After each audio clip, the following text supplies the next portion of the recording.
Hola, bienvenidos a la segunda parte de la clase de riesgo cardiovascular global. Mi nombre es Daniela Guío, soy parte del equipo docente de Medicina Familiar del Hospital Álvarez y en esta ocasión vamos a hablar un poco de dislipemias. Los objetivos de la clase son que al final de la misma puedan identificar a la población que se beneficia del screening, reconocer las personas que se benefician de un tratamiento y conocer cuándo es apropiado el uso de estatinas de moderada o alta intensidad según corresponda. ¿Qué son las dislipemias? Son alteraciones cualitativas y o cuantitativas en las lipoproteínas plasmáticas.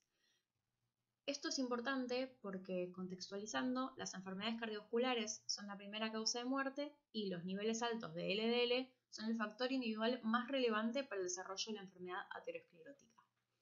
Estas dislipemias pueden ser clasificadas según las alteraciones en el perfil lipídico en hipercolesterolemia aislada, aumento del colesterol total a expensas del LDL, hipertrigliceridemia aislada, aumento de los triglicéridos a expensas del VLDL si es endógena, de los kilomicrones si es exógena o de ambos, hiperlipemia mixta, aumento del colesterol total y triglicéridos, o hipoalfa-lipoproteinemia, que es la disminución del HDL.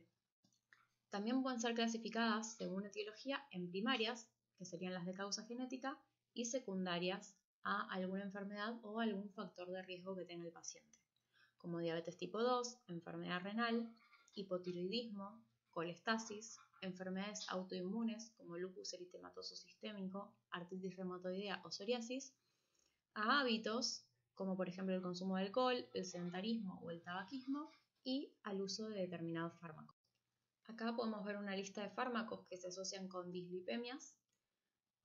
Tal vez los más relevantes serían los estrógenos, los progestágenos, los corticoides, los inhibidores de la proteasa, que son antirretrovirales, los antipsicóticos y la isotretinoína. ¿Quiénes se benefician del rastreo? Las personas a partir de 40 años. Esas personas, de tener resultados normales, se lo podrían repetir cada 5 años.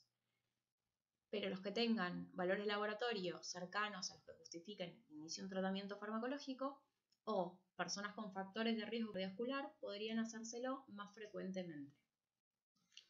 Antes de los 40 años estaría indicado en personas con factores de riesgo cardiovascular como los siguientes: enfermedad coronaria en familiares de primer o segundo grado, que en familiares de sexo masculino tienen que ser menores de 50 años y en familiares de sexo femenino tienen que ser menores de 60 años. O gente que tenga antecedentes de hipercolesterolemia familiar o signos clínicos de hipercolesterolemia familiar como arco corneal, santelasmas o santomas. Personas con diabetes mellitus, personas tabaquistas, personas con hipertensión arterial o personas con un IMC igual o mayor a 30 o que hayan tenido menopausia precoz, es decir, antes de los 40 años. ¿Qué le pido? La recomendación es pedir colesterol total, triglicéridos y HDL, ya que el LDL saldría por un cálculo que es la fórmula de Friedewald. En algunos laboratorios permiten pedir el LDL y lo calculan por su cuenta en vez de usar el reactivo, ya que la determinación directa es bastante cara. Esto depende, obviamente, de cada laboratorio en distintos efectores de salud.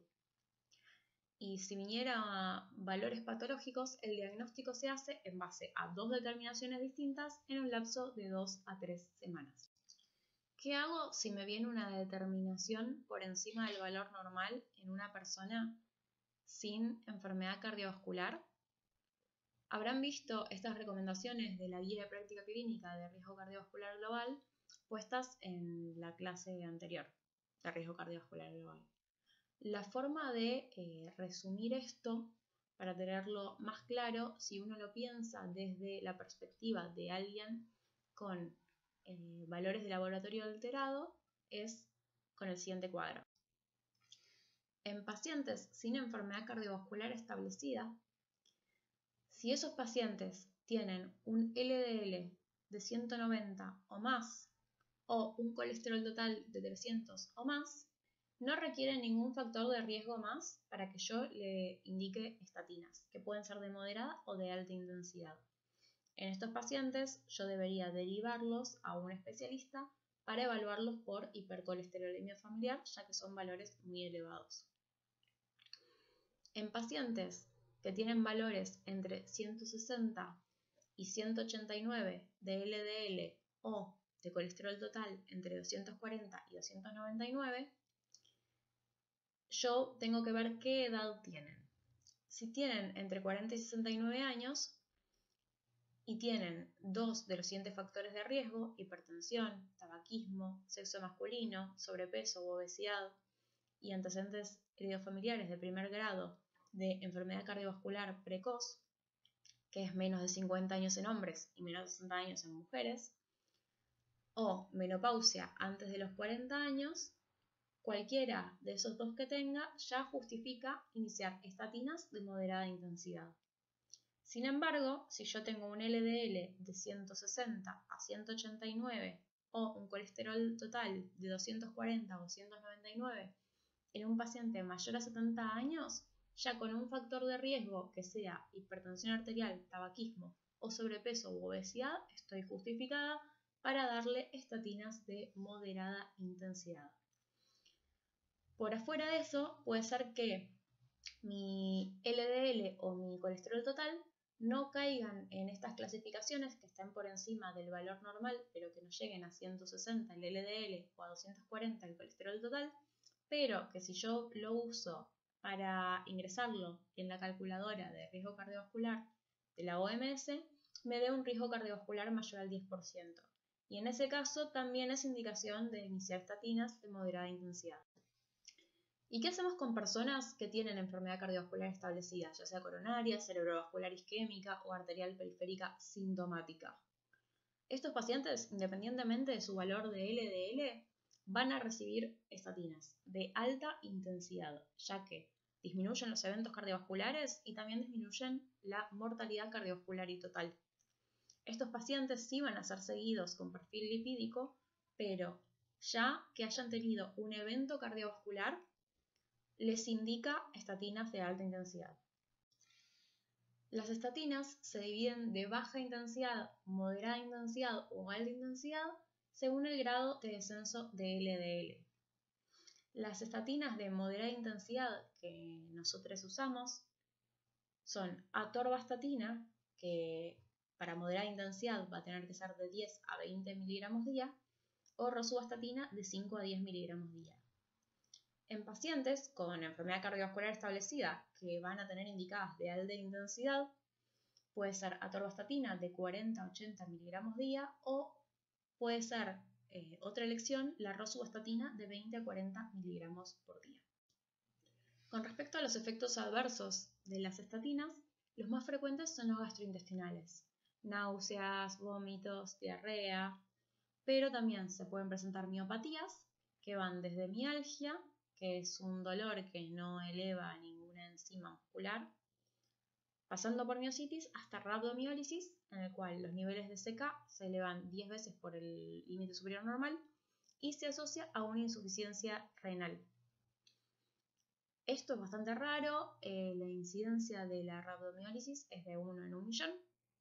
Otro efecto adverso que pueden presentar las personas que se encuentran bajo tratamiento con estatinas es la hepatotoxicidad, que puede ser solo por un aumento de transaminasas sin síntomas o por náuseas, vómitos o dolor abdominal en hipocondrio derecho, ya manifestando una hepatitis secundaria a estatinas.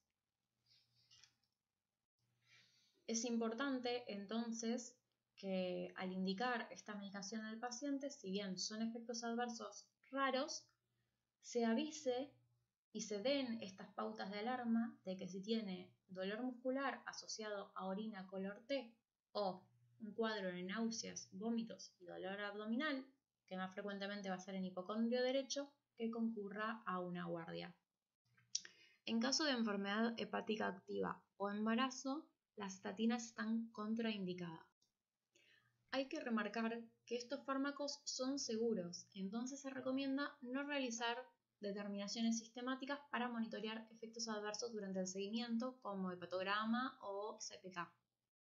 No menos importante es el tratamiento farmacológico, que consiste en modificaciones para una alimentación más saludable, en la reducción del consumo de sal a menos de 2.400 miligramos día, en la implementación de la actividad física aeróbica y la cesación tabáquica. Como conclusiones, las estatinas disminuyen la morbimortalidad en prevención primaria y secundaria. Es importante la educación del paciente y la toma de decisiones compartidas. Hay que tomar las decisiones basadas en el riesgo cardiovascular global y en la evidencia, y no hay que olvidar el tratamiento no farmacológico. Muchas gracias por su atención y nos vemos el lunes.